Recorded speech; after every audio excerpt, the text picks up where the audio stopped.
Hello, कैसे हो सभी लोग। चलो, मैं अनुपमा दाभे यहाँ प्रस्तुत हूँ आपका सब्जेक्ट कंपनी लॉ लेने के लिए। और आज हम लोग जो यहाँ पे जिसके बारे में बातचीत करने वाले हैं वो है कंपनी के विभिन्न प्रकार।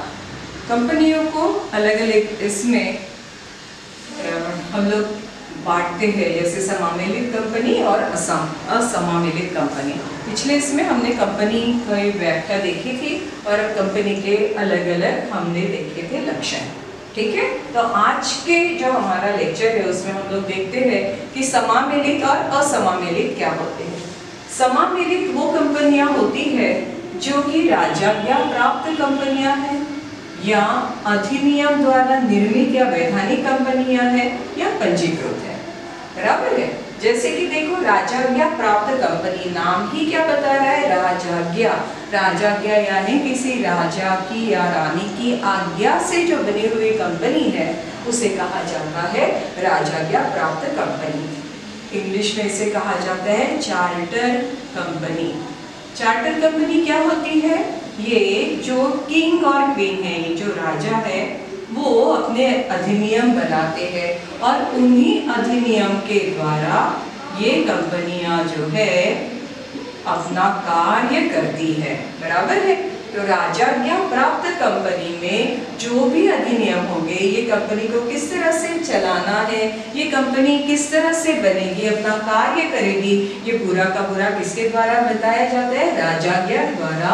और वो अपने चार्टर में लिख के देते हैं, इसलिए उसे कहा जाता है राजाज्ञा प्राप्त कंपनियां या तो चार्टर कंपनी। ठीक है। दूसरी समामेलित कंपनी जो है उसका नाम है अधिनियम द्वारा निर्मित या वैधानिक। इसे हम लोग कहते हैं स्टैट्यूटरी कंपनी।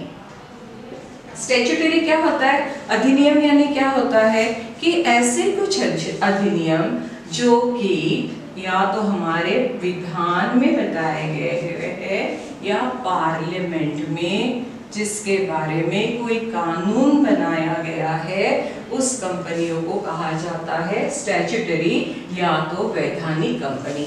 जैसे कि मैं आपको बता दूं, हमारी जो बैंक है वो किसके अधिनियम के इसमें चलती है, आरबीआई। आरबीआई का अपना अलग से क्या है, स्टैट्यूट, इनका अपना अलग से अधिनियम है।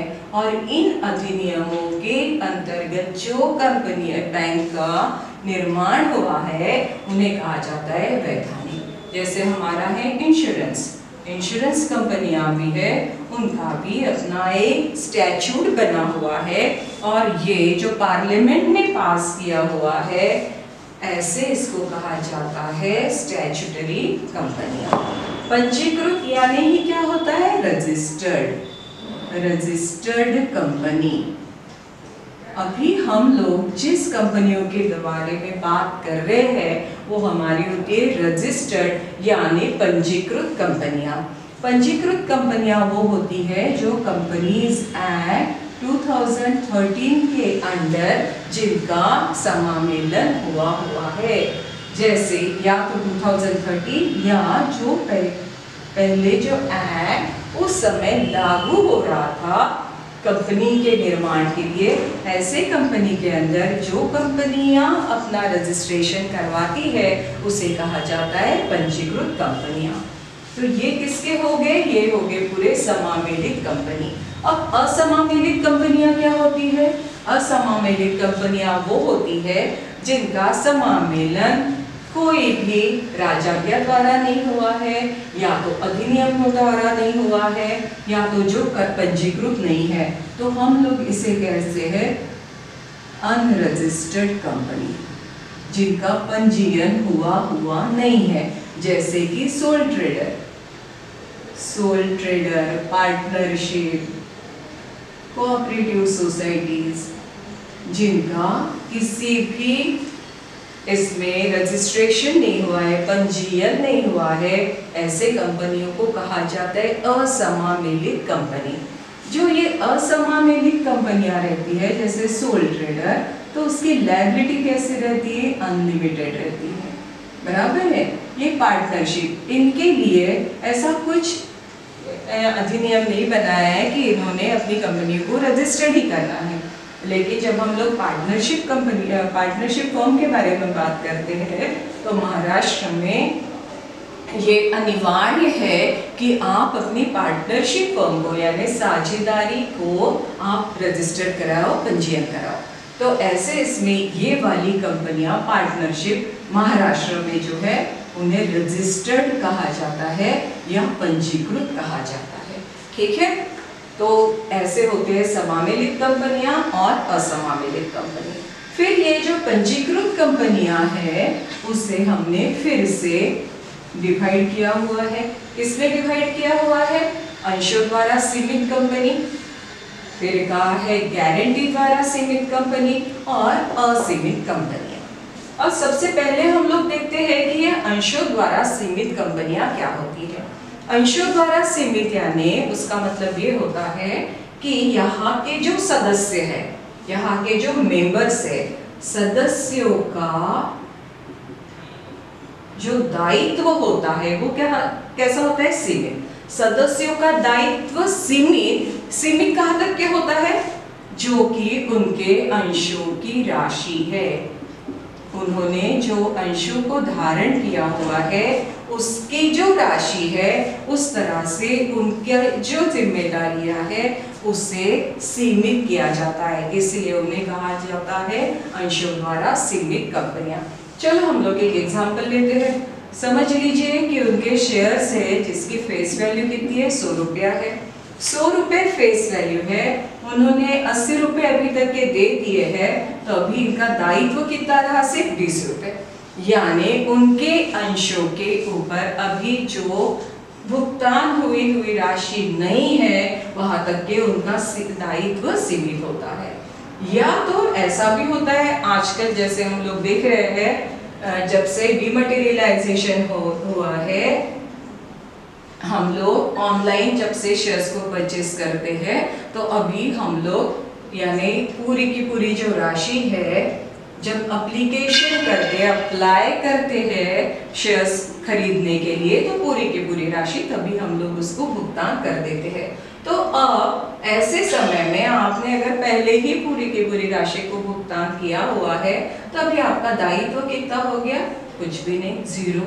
तो ऐसे इसमें ऐसे जो अंश है जिनका दायित्व आपने जितने के शेयर्स खरीदे हुए हैं वहां तक के ही सीमित रहता है, तो ऐसे कंपनियों को कहा जाता है अंशों द्वारा सीमित कंपनियां।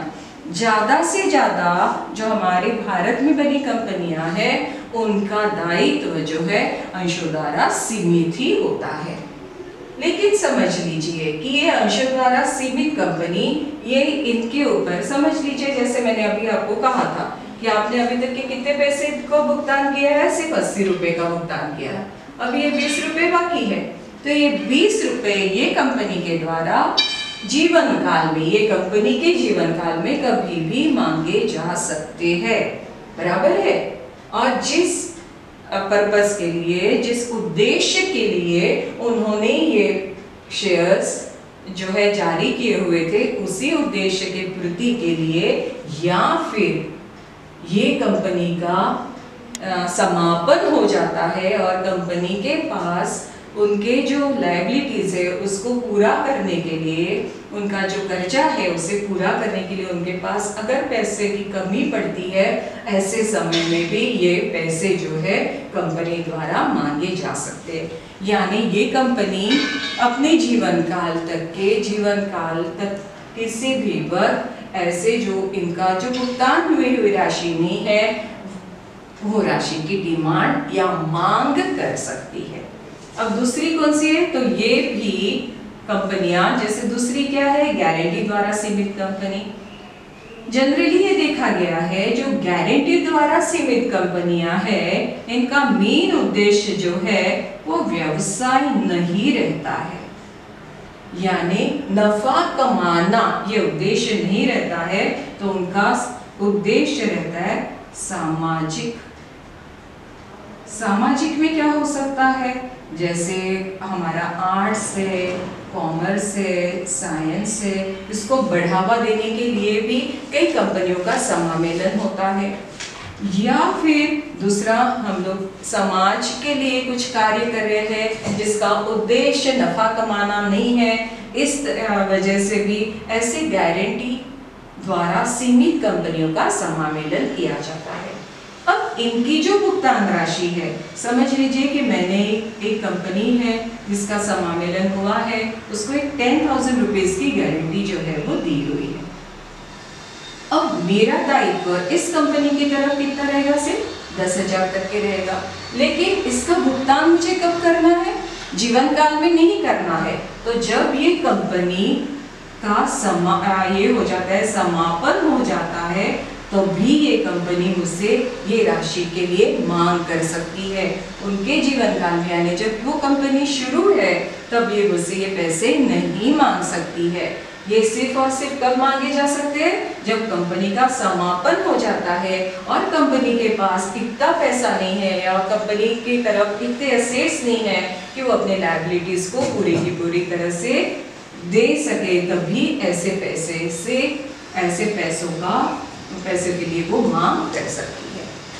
तीसरी क्या है, इसमें एक असीमित कंपनी, जैसे कि नाम ही बताता है, सदस्यों का दायित्व कैसे रहेगा, असीमित रहेगा। असीमित यानी क्या होता है, अनलिमिटेड। लायबिलिटी कैसे होगी इन लोगों की, अनलिमिटेड।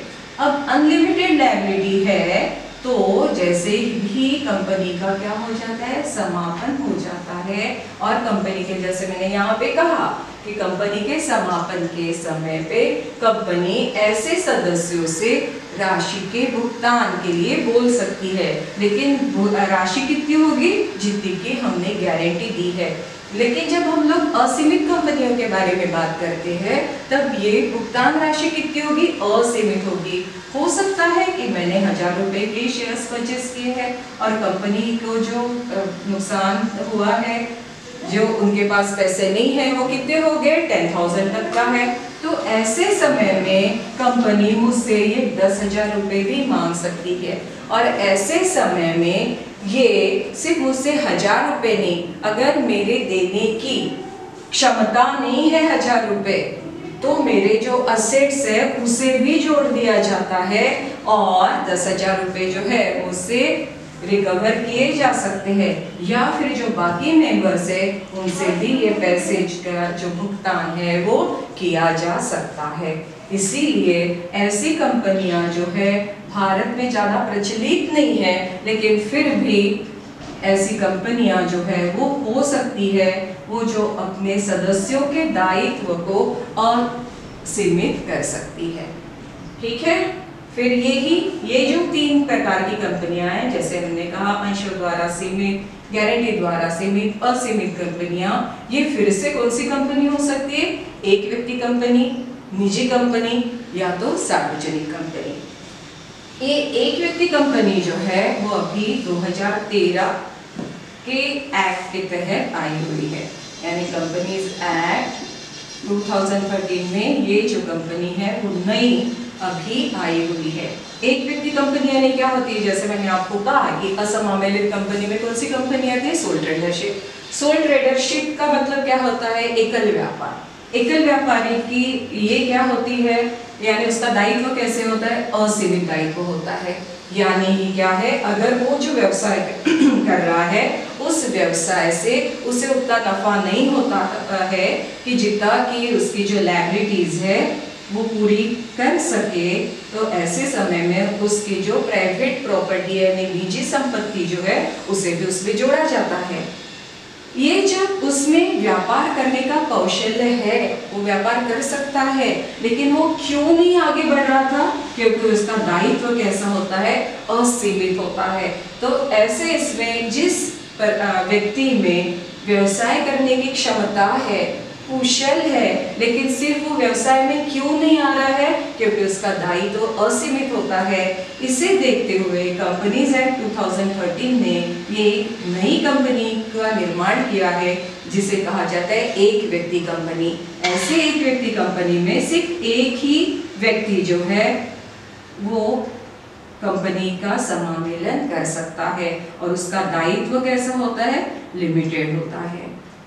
अब क्या होगा कि जो एक व्यक्ति जो क्षमता रखता है, जो अपने व्यवसाय के जो सीक्रेट्स है वो अपने तक ही सीमित रखना चाहता है, वो वैसा व्यक्ति भी अभी व्यवसाय कर सकता है और उसकी लायबिलिटी भी कैसी होगी, सीमित होगी।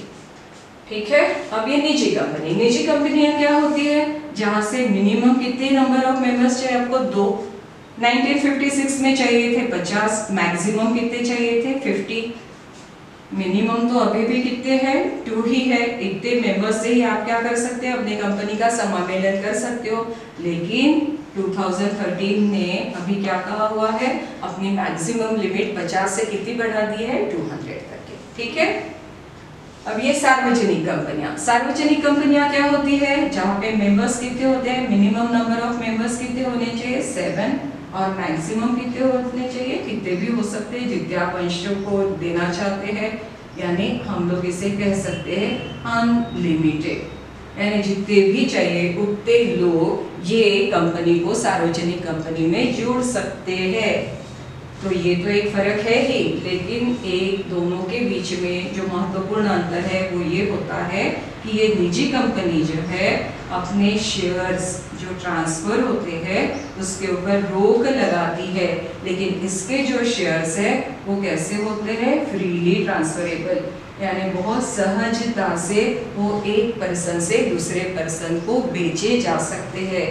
ये शेयर्स जो है जनरली लिस्टेड कंपनी, यानी ये लिस्टेड होते हैं, जो कि स्टॉक मार्केट में इनका डीलिंग बहुत आसानी से हो सकता है। आप स्टॉक मार्केट से ये शेयर्स को खरीद सकते हैं या बेच सकते हैं, लेकिन जो निजी कंपनी रहती है उसके ऊपर रोक लगाने के कारण इसके शेयर्स का लिस्टिंग नहीं होता है। लिस्टिंग नहीं होता है यानी कि वो स्टॉक मार्केट में ट्रेड नहीं होते हैं, यानी ही आप जब चाहे ये शेयर्स को खरीद या बेच नहीं सकते हैं। आपको अगर ये शेयर्स ट्रांसफर करने हैं तो ये निजी कंपनी ने जो इसके बारे में अपने खुद के अधिनियम बनाए हुए हैं उसी तहत आपको क्या करना है, आपके अंशों को हस्तांतरित या हस्तांतरणीय करना होता है। ठीक है, मुझे लगता है आज के लिए इतना काफ़ी होगा। हम लोग अगले इसमें हर एक कंपनी के जो लक्षण है वो और डिटेल में पढ़ेंगे। धन्यवाद।